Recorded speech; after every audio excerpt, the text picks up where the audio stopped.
இன்று சேலம் மாவட்ட தமிழக வணிகர் சம்மேளனம் மாவட்ட நிர்வாகிகள் ஆலோசனைக் கூட்டம் ஒருங்கிணைந்த மாவட்ட செயலாளர் திரு சிவக்குமார் மாரிமுத்து தலைமையில் நடைபெற்றது.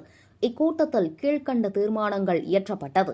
அடுத்த மாதம் சேலம் வருகை தரவுள்ள வணிகர்களின் பாதுகாவலர் திரு ப. தமிழ்செல்வம் அவர்களுக்கு சிறப்பான வரவேற்பு அளிப்பது எனவும், நலிவுற்ற வணிகர்களுக்கு தொழில் தொடங்குவதற்கு ஆக்கப்பூர்வமான ஆலோசனைகள் வழங்கி வங்கிகள் மூலம் நிதி உதவி பெற்று மீண்டும் தொழில் தொடங்க உதவுவது எனவும், நலிவுற்ற வணிகர்களின் குழந்தைகளுக்கு கல்வி பயில அமைப்பின் சார்பில் உதவிகள் செய்வது எனவும், அனைத்து உறுப்பினர்களுக்கும் ரூபாய் 5 லட்சம் இலவச மருத்துவ காப்பீடு அட்டை, அரசு நலவாரிகளில் இணைத்தல், அப்போலோ வாசனைக்கர் கண் மருத்துவமனை, சரவண மல்டி ஸ்பெஷாலிட்டி மருத்துவமனைகளில் சிறப்பு மருத்துவ உதவி பெறுவதற்கான மருத்துவ அட்டை வழங்குவது எனவும், சேலம் மாவட்டத்தில் அதிக உறுப்பினர் சேர்க்கை மேற்கொள்வது எனவும் தீர்மானம் இயற்றப்பட்டது.